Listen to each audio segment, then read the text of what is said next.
Okay. Show me. Hi there guys, welcome back to the DJI channel. Thank you very much for tuning in.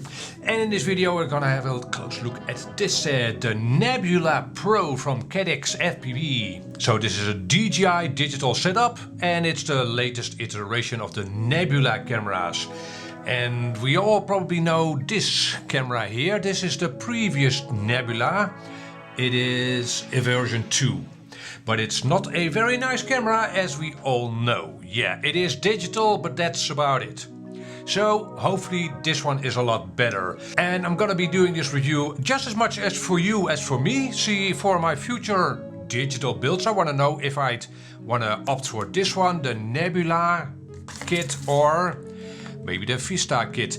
It's not all that much more expensive nowadays, the Vista kit. Surprisingly so, actually. In fact, here is a product page for the Vista kit.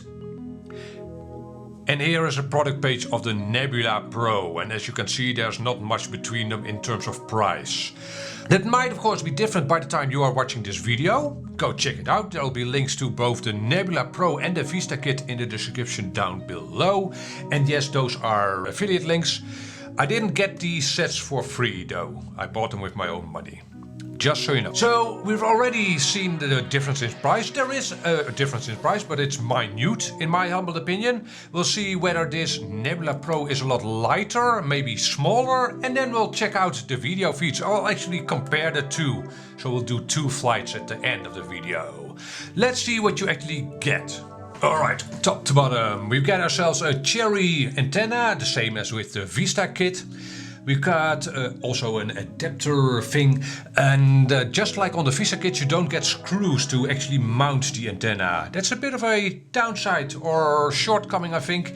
Originally these cherry antennas came with screws, and I don't know why they don't include screws with these kits.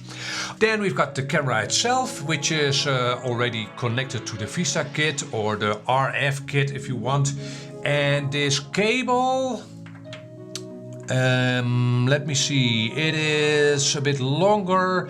Yeah, I think this cable here is the same length as the long version on the Vista kit. The Vista kit I have here has the shorter one. I always go for the shorter one. So yeah, I'm not sure how long this is. I think it's 12 centimeters. And the camera can also be had in black. That's the only two options you now have. You get a lens cap, clear lens cap. You get a wire loom to solder the RF unit up to your flight controller, and you get 4 screws. 4 screws? Yeah, you got 4 screws. I guess they include the same screw package as with the Vista kit, which requires 4 screws. Right, okay, so that's it. Yeah, and you get a, well, documentation, which nobody ever looks at. Yeah, okay, so that's it. That's what you get for your money. Let me see. I want to see the weight of this setup compared to the Vista setup. There we go, a Vista set. And it has a couple of wires on it to compensate for the shorter camera wire, I guess. 29 grams. Oops. Okay, 29 and a half. 30 grams. Okay, Vista set, 30 grams. Let's see where the Nebula Pro ends up. 26 grams, 4 grams of savings. Okay, that's legit. Also, you'd be using 2 fewer screws to secure it down, I guess. But okay, it's not a whole lot, but if you are building a light quadcopter, 4 grams is 4 grams, right? So yeah, it's a very small difference. Would this be a selling point? I'd say it's too small a difference to be actually a selling point. Yeah, if you are building a very small quadcopter, every gram counts. So it's up to you whether in your build this would be a selling point. Okay, so then we've got the physical shape and size of these two cameras. Obviously you'll have to check whether your frame or the frame you have in mind actually caters for this kind of mount. A lot of frames are designed for this 2 screw hole mount nowadays, right? Obviously. So keep that in mind. And then, let me see, optically, from looking at these two cameras, there isn't actually as much between them as I had thought. It's not like the original Vista or DJI camera is a lot deeper, protrudes further into your frame, for instance. Not that much different, as you can hopefully see, right?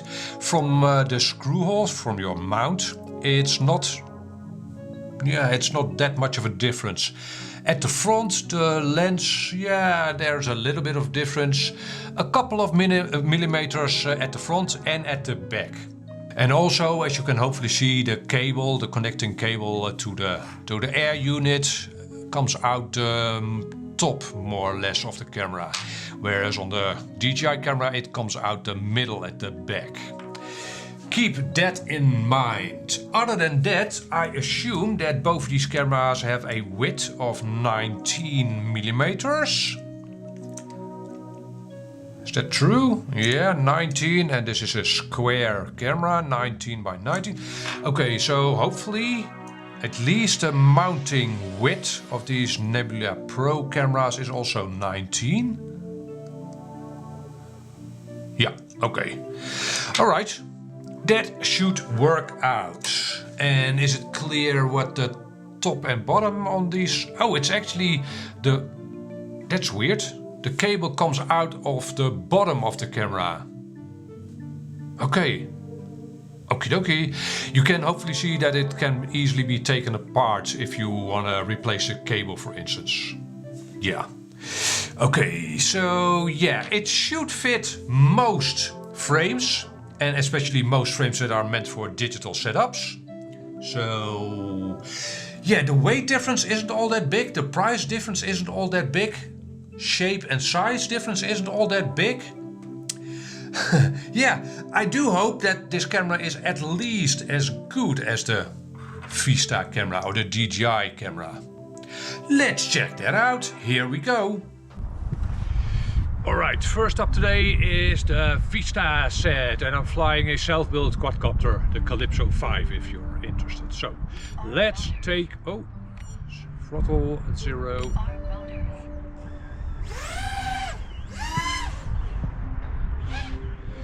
Okie dokie, so yeah, the Vista set, right?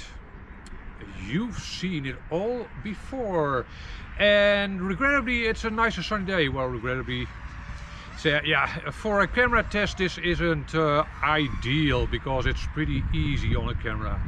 However, I must say, I actually flew the Nebula Pro half an hour ago. This looks a little more saturated, but maybe it's simply a little bit sunnier.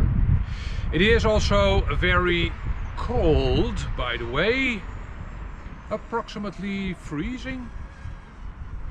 Okay, let's see what we can see. DJI digital camera, right? So I see a lot. I'm flying at 50 megabits and it's winter, so there are no leaves, but I can clearly see these branches over here.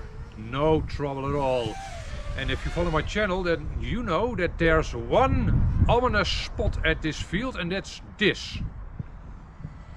I don't know if you could clearly see why that spot is so hard. It's not a small gap, but it's most of the times it's against the sun, as you can tell. And that gap is in the shade, and there's branches behind it. So yeah, this is a DJI digital camera, obviously, again.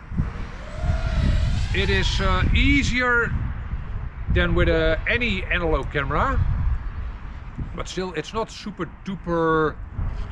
I wouldn't fly through that gap full throttle. Yeah, I can see it. In the last second I can clearly see the gap, so I then know if I'm good to go. Other than that, yeah, very detailed obviously, and a nice color, slightly more saturated than real life. Sky is nice and blue, white, grey clouds. Yeah, and I can see all kinds of details even when I'm flying in to the sun, like so. Yeah, okay, so that was almost 3 minutes with the Vista. Always a pleasure to fly with, obviously. Okay, so let's put it down and then we'll fly the Nebula Pro. Here we go.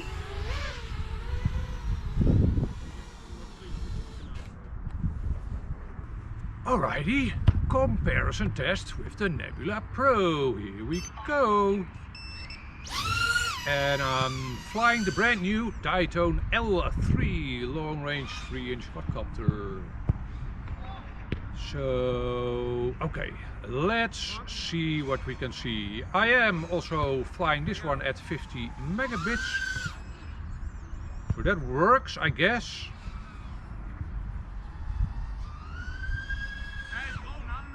What is the image like? This is ever so slightly less saturated. Ever so slightly, but it's pretty close.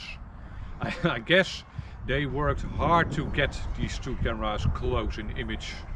Well, look at least. Yeah, slightly, there's a slight difference in saturation.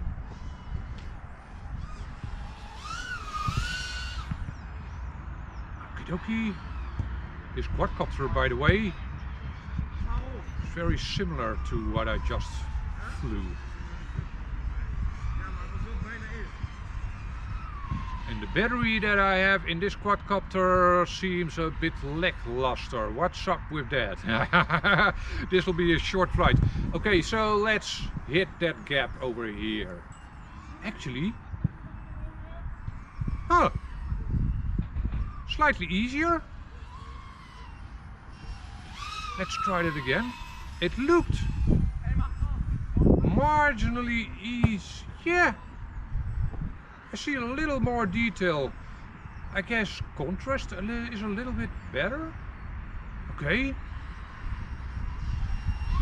Okay, let's fly into the sun. Okay, the sun is a little bit brighter. It's that spot on the horizon, or the circle, is a little bigger. Okay. So it is definitely a different camera, and I'm now up in the tree.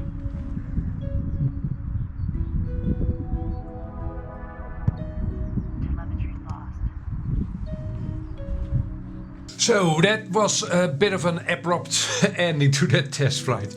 I'm glad to say that the quadcopter survived the ordeal. As you can tell, it came out of the tree on its own. And yeah, so it's fine. Not sure what was wrong with that LiPo. It was an 850 milliamp hour. It should have lasted a lot longer, but oh well. That's life. And let's see. Yeah, so the Caddx Nebula Pro. What can I tell you about this camera? It is a nice camera to fly with. However, it is not a whole lot cheaper than the DJI version or the Vista set with the DJI camera. It's not a whole lot lighter and it's not a whole lot smaller. And the image quality of this Nebula Pro setup is approximately on par, let's say. It looks slightly different, only if you'd see them side by side probably. But it's not worse or better. So why would you consider buying the Nebula Pro setup instead of the Vista set? It might actually come down to availability. Maybe the Vista set isn't available. Maybe it'll even be discontinued. I don't know. So with that said, I guess we should be happy that we now have an alternative with this Nebula Pro setup. Maybe, again, by the time you are watching this video, the price difference is bigger. Check it out. And it's a viable alternative. Instead of the previous versions of the Nebula, those were a bit lackluster. The only pro of the previous Nebula setups, the digital versions of those, were that they were small and less expensive and digital. But the image quality, meh. as you probably know. So hopefully this video helped you out. It did help me out. I now know whether this setup is well, a viable alternative to the Vista setup. If you are left with questions, hit me up a comment down below. Catch you on the next video. Bye bye.